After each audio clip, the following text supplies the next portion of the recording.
Oi, oi, oi, galerinha, tudo bem com vocês? Prof também está bem, certo? Estou com saudades de todos vocês. Muito bem, hoje nós vamos para mais um vídeo de português, certo? Eu sei que vocês já fizeram uma prova, então nós podemos seguir adiante no conteúdo, certo? Então, assim, eu vou dar esse conteúdo e no próximo vídeo eu já faço uma retomada desse conteúdo, aprofundando para que a gente entenda mais e não esqueça, certo? Então, vamos lá.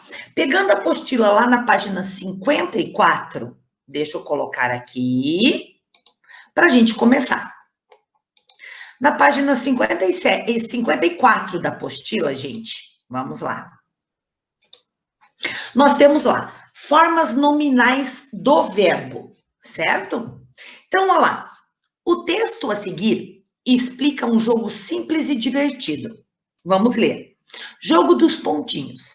É de 2 a 4 jogadores. Antes de começar, faça pontinhos em várias linhas de um papel.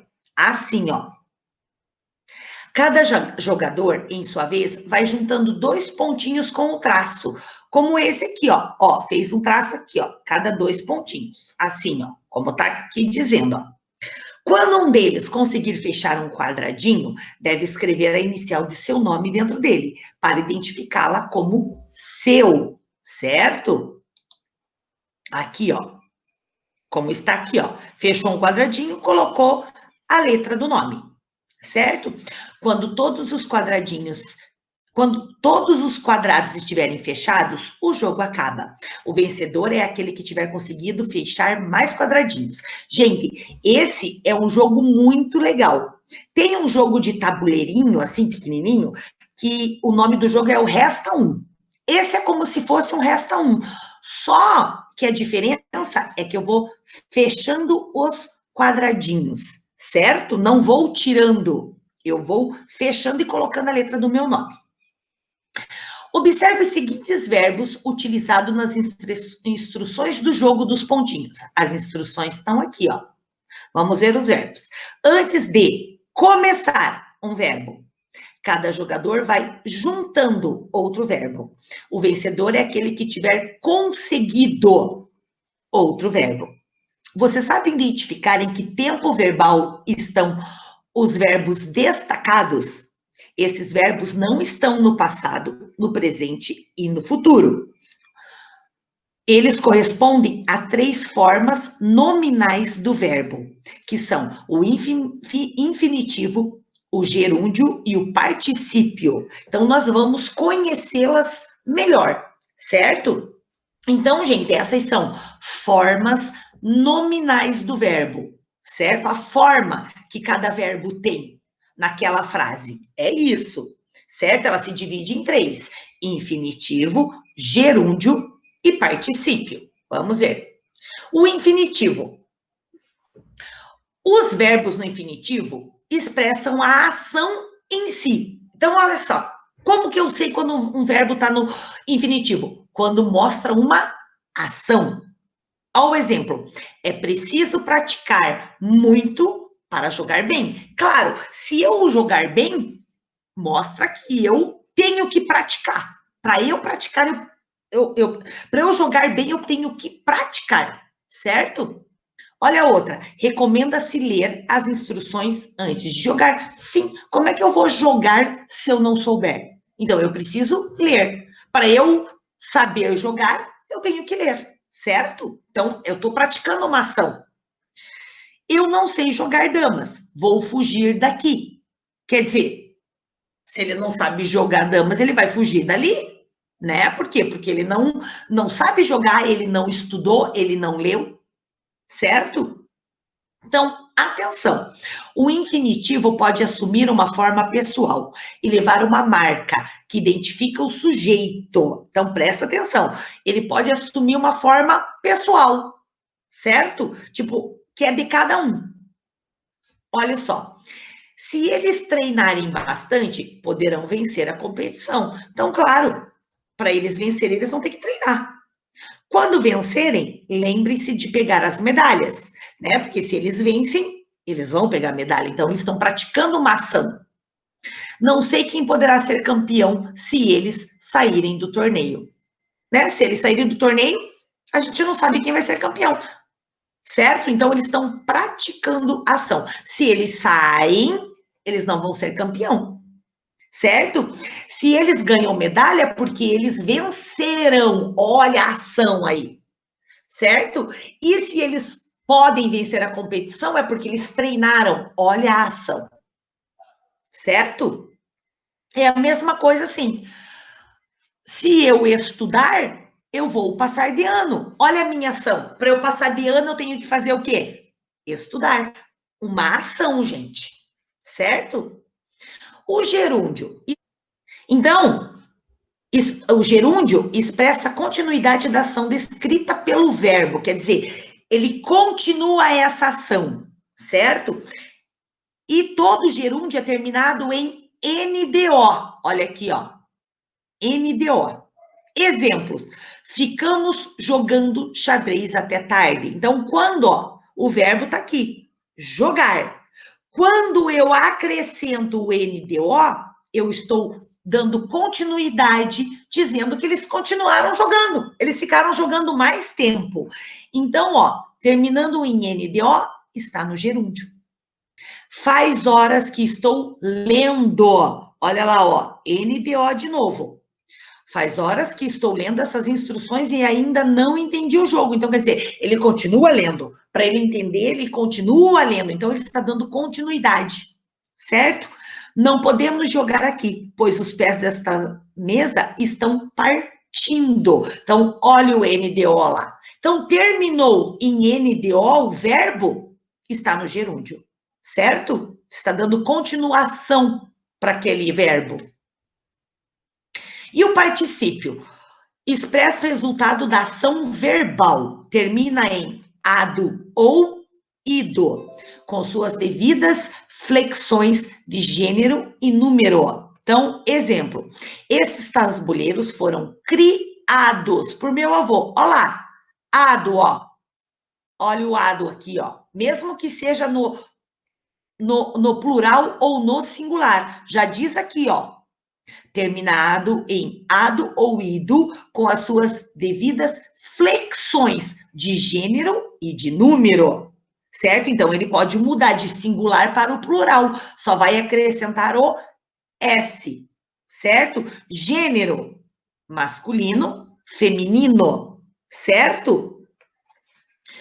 Então, olha lá, eu nunca tinha conhecido alguém tão bom no xadrez quanto você. Quer dizer, ele era bom no xadrez. Então, ele nunca conheceu, ele já finalizou, ele já, olha lá, ó, ele mostrou o resultado dessa ação, certo? Ó, conhecido, ó o ido lá, ó, igual aqui, terminado em ido. Quando começamos a jogar, ela já tinha saído, certo? Então, ó, terminado em ido também. Tudo no particípio. Então, claro, é mais fácil para a gente entender o gerúndio e o particípio por causa das terminações dos verbos, ó. Particípio em ado e ido e o gerúndio em NDO, certo?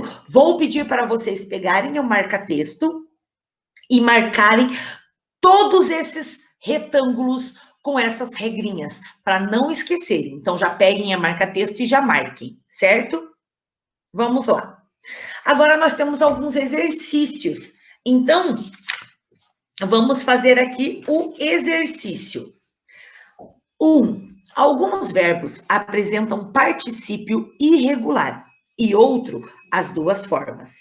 Observe os dois exemplos a seguir.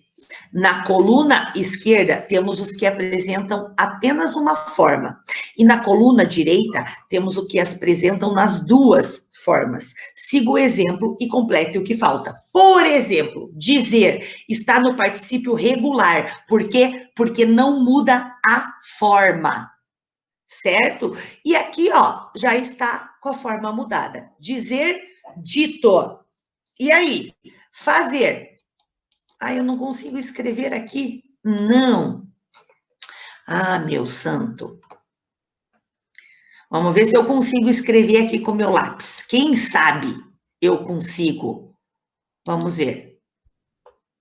Deixa eu diminuir aqui um pouquinho. Aí, vamos lá. Vamos ver se eu consigo escrever. Aí, vamos ver. Fazer. Como é que eu coloco aqui? Vamos ver se eu consigo escrever. Não. Ah, não estou conseguindo, gente. Ah, que pena. Tá. Então, o fazer. Fazer, como é que fica a forma? Mudada, flexionada. Fica feito. Feito. Certo? Por, fica posto. Cobrir, coberto. Ver, fica visto. Escrever, escrito. Pela ação. Eu já completei aquela ação. Por isso feito, por isso posto, por isso coberto. Eu já fiz, eu já transformei aquilo, certo? O ver visto, a prof já deu o visto, eu já pratiquei minha ação, certo?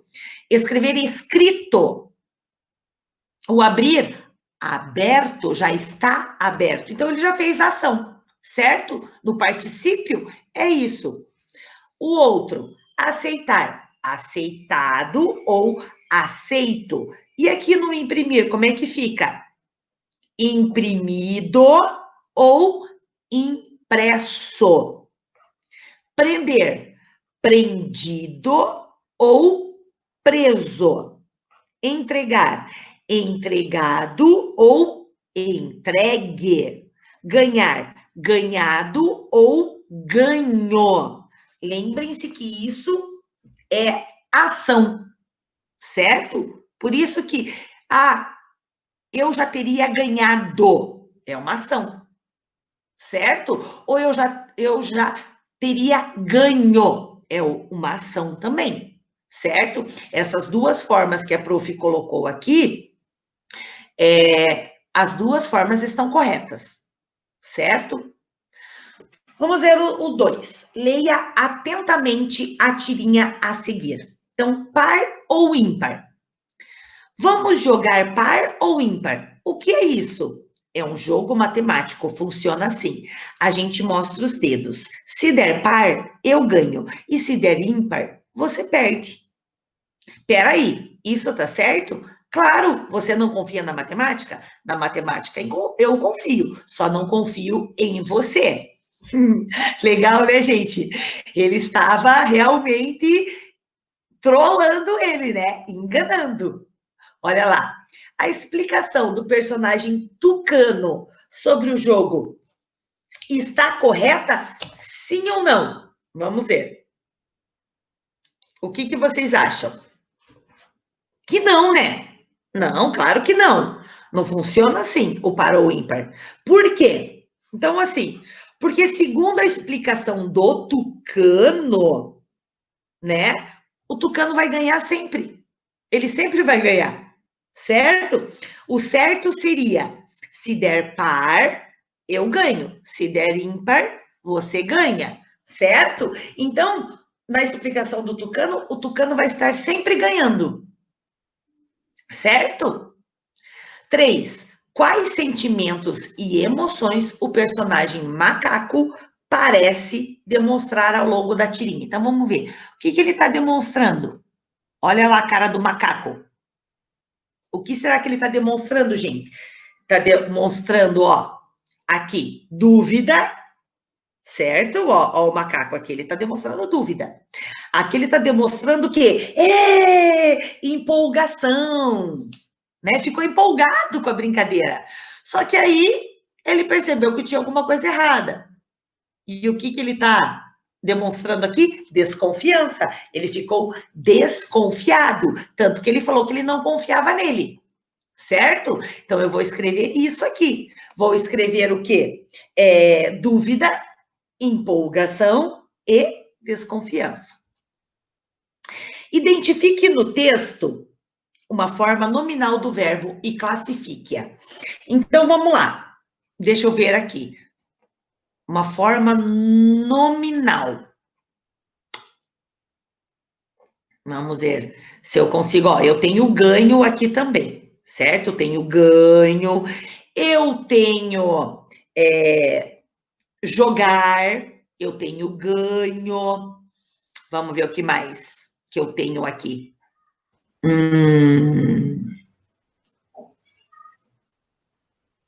É. Vamos ver só essas duas, certo?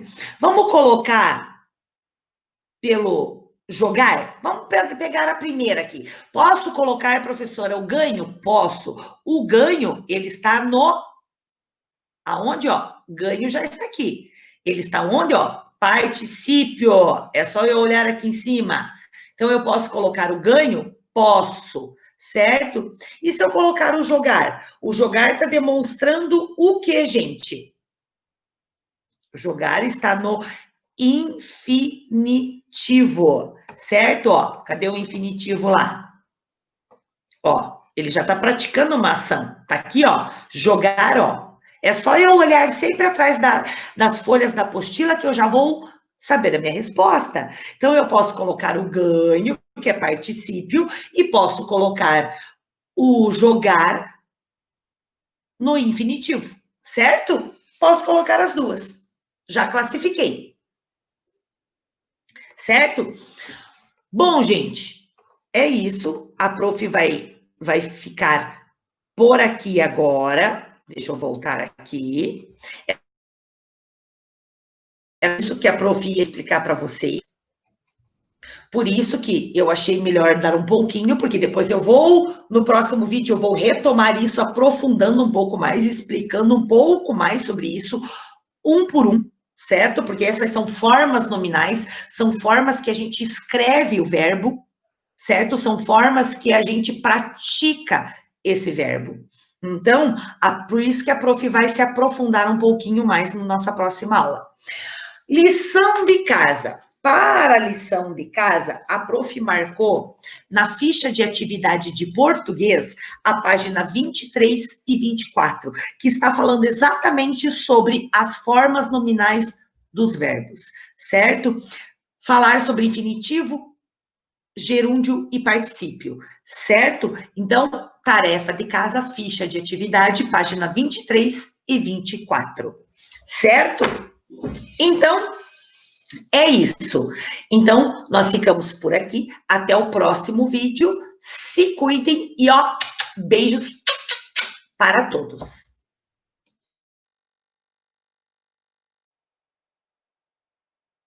Primeiro, o que é um verbo? A gente já entra no quinto ano falando sobre verbos. Por quê? Porque verbos vocês já aprenderam no quarto ano. Então, nós temos que estar sempre relembrando. Então, o que é um verbo? Um verbo é uma palavra que indica acontecimentos representados no tempo, como uma ação, um estado, um processo ou um fenômeno da natureza. Certo? Então, verbo é uma palavra que indica ação, um acontecimento, o que eu estou fazendo, certo? O que eu estou sentindo, ou o que está acontecendo lá fora em relação à natureza. Está chovendo? Está saindo sol? Está frio? Está calor? Esses são fenômenos da natureza. Então, vamos lá. Os verbos flexionam-se, quer dizer, eles se dividem e eles mudam, certo? Em um número, pessoa, modo, tempo, etc. Mas o que nós vamos nos focar são em número, pessoa, modo e tempo, certo? As orações e os períodos desenvolvem-se em torno de um verbo. Então, assim, uma oração, ela é uma frase. Só que existe uma diferença entre frase e oração, certo? Eu estou colocando que uma oração é uma frase porque ela não deixa de ser uma frase. Só que uma oração, ela é uma frase diferente de uma frase. Por exemplo, as orações, elas possuem verbo.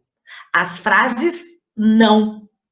certo? Então, eu posso, sim, falar uma frase ou escrever uma frase que não tenha verbo. Aí ela é uma frase. Mas se eu coloco um verbo ou mais verbos, elas se tornam orações, certo? Então, vamos ver. Pela flexão verbal, flexão em número, certo? Flexão são as mudanças, certo? Então, ela tem flexão em número. Ela tem o singular, que é um sujeito, né? E o plural, que são vários sujeitos, né? Por exemplo, o singular, uma pessoa, plural, várias pessoas, certo? Mais de uma. A flexão em pessoa.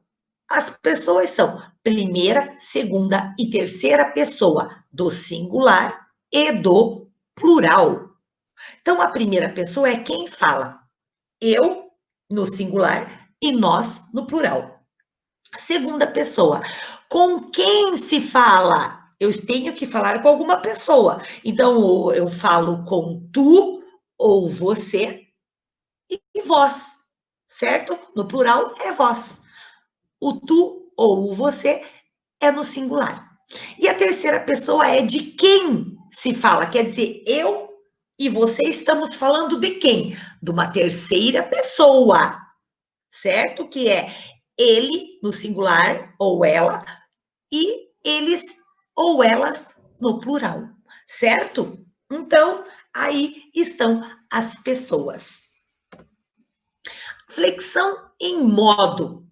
Aí que entra o que nós estudamos, certo? Quando a gente entra nos modos do verbo, nós entramos em flexão em modo. Na apostila se fala pouquíssima coisa. A prof explicou isso na sala, que existe o modo indicativo, que indica uma afirmação, o que é correto, uma certeza, certo? A subjuntivo, que indica o quê? Uma possibilidade, uma dúvida, uma incerteza. E o imperativo, que indica uma ordem, certo? Quando a gente manda, quando eu estou ordenando, a frase imperativa, certo? Por isso que os imperadores tinham nome de imperadores. Por quê? Porque eles mandavam. Então, vem daí a flexão de modo imperativo. Então, vamos começar lá. Flexão em tempo. Os tempos são no passado, no presente e no futuro. Isso nós já vimos. Então, existem essas 4 formas, certo? Flexão de número, de pessoa, de modo e de tempo, certo? Então, não podemos esquecer isso. O verbo exprime o quê? Estado, ação e fenômeno da natureza. O verbo é a palavra principal do grupo verbal de uma frase ou de uma oração. É o principal. Aí está o verbo principal. É de acordo com esse verbo principal que eu vou ver se a minha frase está coerente, certo? Verbos no imperativo. O imperativo é um dos modos verbais, juntamente com o modo indicativo e o modo subjuntivo. No modo imperativo, a pessoa falante leva ao seu interlocutor, a outra pessoa, a realizar uma ação, expressando o que é que ela quer que ele faça. Tá aí a ordem. Eu quero que você sente. Eu quero que você fale. Estou dando uma ordem.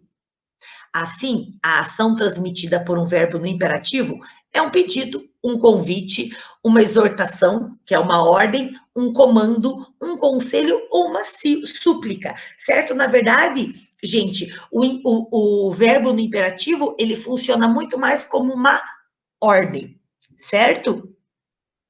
O imperativo se divide em imperativo afirmativo e imperativo negativo, sendo conjugados de forma diferente. Em ambos, não existe flexão na primeira pessoa do singular. Então, quando eu falo eu parei, eu fiz. Então, eu não consigo mudar isso, certo? Por quê? Porque está na primeira pessoa, certo? Então, ó, exemplos do uso do modo imperativo. Pare com essa brincadeira. Jogue o lixo fora, por favor. Então, olha lá, e aqui ele já está mandando. Pare com essa brincadeira. Jogue o lixo fora, por favor. Mesmo que seja um pedido, é uma ordem. Então, aí é o verbo no imperativo. Então, vamos nos fixar que o verbo no modo imperativo, ele está dando uma ordem, certo? Está mandando. No modo subjuntivo, é usado para transmitir um acontecimento irreal, hipotético ou desejado, ou seja, de possível realização, mas ainda incerto. Então, quer dizer, o modo subjuntivo é aquela dúvida que nós temos: será que eu vou me divertir? Será que vai ser legal? Será que eu faço isso? Sempre a dúvida, certo? Através dos tempos verbais do modo subjuntivo, expressam-se ações imprecisas, quer dizer, duvidosas, certo? Que ainda não foram realizadas e que dependem de outras pessoas para acontecer, certo? O modo subjuntivo é um dos modos verbais, juntamente com o modo indicativo e o modo imperativo. Os três andam juntos: modo imperativo, modo subjuntivo e modo indicativo. Os modos verbais indicam a posição do emissor ou agente face à ação verbal. Então, os modos verbais indicam a posição, se ele vai estar em dúvida, se ele vai estar certo sobre aquilo, certo? Então, o modo subjuntivo, ele sempre gera uma dúvida. Será que eu vou me divertir? Será que eu vou gostar? Meu Deus, acho que eu não vou. Eu já estou demonstrando uma dúvida, certo? Então, modo subjuntivo. E o modo indicativo, que é usado para transmitir um acontecimento certo e real. Através dos tempos verbais do modo indicativo, é possível expressar uma ação de forma precisa e segura. Quer dizer, é a certeza. O indicativo já está indicando que eu sei, está indicando que eu vou, está indicando que eu já fiz, certo? Então, é uma certeza. O modo indicativo é um dos modos verbais, juntamente com o modo subjuntivo e o modo imperativo. Como eu falei, eles trabalham os três juntos. Os modos verbais indicam a posição do emissor ou agente face à ação verbal. Então, quando eu falo ou escrevo que eu já fiz, eu estou utilizando o quê? O modo indicativo, porque eu já estou dando a certeza de que eu fiz certo e corretamente, certo? Então, modo indicativo demonstra certeza. Agora a gente entra nos verbos auxiliares e o verbo principal. Nós fizemos alguns exercícios na interação da aula passada, certo? Então, vou explicar mais um pouquinho. Para quem ficou com dúvida, já consegue entender mais um pouquinho. Então, olha só, os verbos auxiliares são aqueles que auxiliam na conjugação de outros verbos e por isso recebem esse nome. Eles se unem ao verbo principal na formação dos tempos compostos e das locuções verbais. Os principais verbos auxiliares no português são o ser, o estar, o ter e o haver. Esses são os principais. Existem outros, mas esses são os principais, certo? Então, como o próprio nome já diz, o verbo auxiliar ele auxilia na conjugação de outros verbos. Então, ele fica ali, ó, do ladinho dos verbos, certo? Ele sempre fica antes do verbo principal. Sempre. Ele está sempre na frente do verbo principal, tá? O verbo auxiliar está sempre na frente do verbo principal. E ele ajuda o verbo a dar coerência no texto, certo? Então, verbo auxiliar é o verbo que precede o verbo principal. O que é precede? Que vem antes do verbo principal. Por exemplo, eu tenho estudado bastante todos os dias. Ó o verbo auxiliar ali, ó. Tenho. E o estudado é o verbo principal. Olha onde que o verbo auxiliar está. Sempre na frente do verbo principal, ó. Sempre do ladinho um do outro, ó. Na outra, nós fomos atingidos por uma pedra. Olha o verbo auxiliar. Fomos atingidos, verbo principal. Aonde é que está o verbo auxiliar? Na frente do verbo principal. Então, gente, eles sempre andam ali, ó, coladinhos, certo? O verbo auxiliar na frente e o verbo principal atrás, certo? Agora, relembrando, gráficos. Eu já falei no outro vídeo sobre os gráficos, mas a gente não pode esquecer que um gráfico, tá? Ele tem alguns elementos que são essenciais para a compreensão. O gráfico deve ser simples. Quanto mais complicado eu fizer o gráfico, pior fica para a gente entender. Porque o gráfico, ele tem que passar a informação da maneira mais rápida e coesa e clara, certo? Ou seja, um gráfico não deve ter muitas informações. A gente tem que colocar nele somente o necessário, certo? Então, um gráfico tem que ser simples, que eu possa olhar o gráfico e eu consiga entender de uma forma bem rápida, certo? Sobre o que está falando. As informações de um gráfico devem estar dispostas de maneira clara e verdadeira, para que os resultados finais sejam dados de modo coerente com a finalidade da pesquisa, certo? Então, eu não posso esquecer disso, certo? Isso é muito importante. O gráfico tem que ser simples. E, claro, ele tem que ser claro e verdadeira, com poucas informações. Tipos de gráficos, isso é para a gente relembrar. É muito comum a gente utilizar diagramas para representar dados. Diagramas são gráficos construídos em duas dimensões, tá? Isto é, no plano, quer dizer, como é que eu vou construir tudo aquilo sem ser no papel? Eu vou ter que desenhar um gráfico, por isso no plano, certo? Existem vários modos de representar. As principais são gráficos de pontos, ó, aqui, ó, o gráfico de pontos. Gráficos de pontos, ó, certo? Aqui, olha só como ele é bem simples, ó, só colocou idade e anos e colocou aqui em pontinhos o resultado. Aí tem o gráfico de linha, olha lá também como é simples, ó. Tem os meses aqui embaixo e aqui a quantidade em reais. Quer dizer, esse aqui deve ser um gráfico que está falando em dinheiro, certo? E aí um gráfico de linha, olha lá, certo? Aí existe o gráfico de colunas, olha lá. Colunas, vocês sabem que é de baixo para cima, é coluna, olha lá, ó. Existe o gráfico de barra, que agora é como se fossem umas colunas mais deitadas, né? Na horizontal, esse aqui é o gráfico de barras. E o gráfico de setores. A gente vê muito na apostila o gráfico de setores e de colunas. Nós vemos muitos gráficos na apostila assim, certo?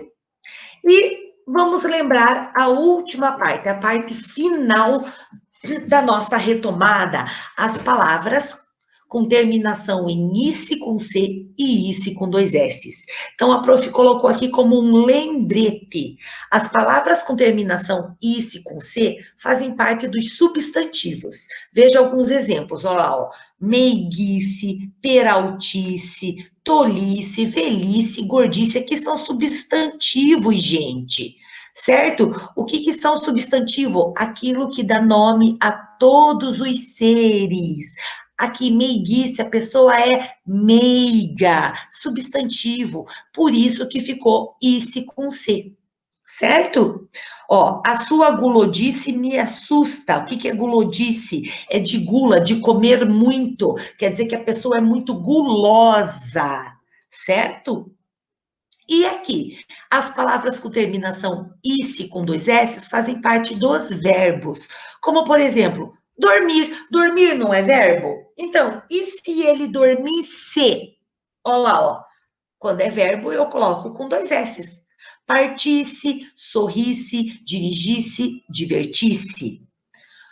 Gostaria muito que você se divertisse hoje, certo? Então, aqui, ó, todos os verbos acima, aqui, ó, todos eles terminados em "ice", eles estão no modo de subjuntivo. Por quê? Indicam uma dúvida, uma incerteza.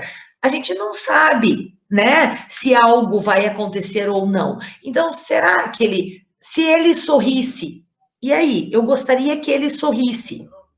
Já é uma dúvida, será que ele vai sorrir ou será que ele não vai sorrir? Eu queria que ela dirigisse, mas será que ela sabe dirigir? Então, são dúvidas, certo? Por isso que eles estão no modo subjuntivo. Todos os verbos que estarão terminados em "ice", eles vão estar no modo subjuntivo, porque demonstram uma dúvida, certo? Então, aqui vamos voltar. Vamos voltar, vamos voltar, vamos voltar. Voltei! Então, gente, lembrando, a prof passou alguns exercícios na sala de aula. Lembrando que os verbos, eles têm 3 conjugações, que são verbos terminados em "ar", verbos terminados em "er" e verbo terminado em "ir". Raramente nós utilizamos a terminação "or". Raramente, certo? Então, gente, lembrem, está no caderno o exercício sobre as conjugações.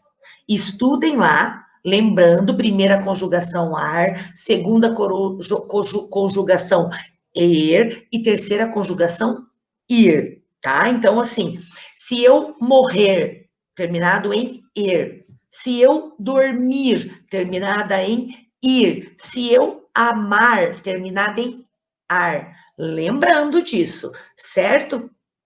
Então, é isso. A prof queria explicar novamente mais um pouquinho sobre o assunto da nossa prova, para vocês entenderem um pouquinho melhor. Lembrem que o que vocês não entenderem, ainda ficarem com dúvidas, marquem para a gente tirar a dúvida na interação online, certo? Então, é isso. Ficamos por aqui. Até o nosso próximo vídeo e beijos para todos. Se cuidem.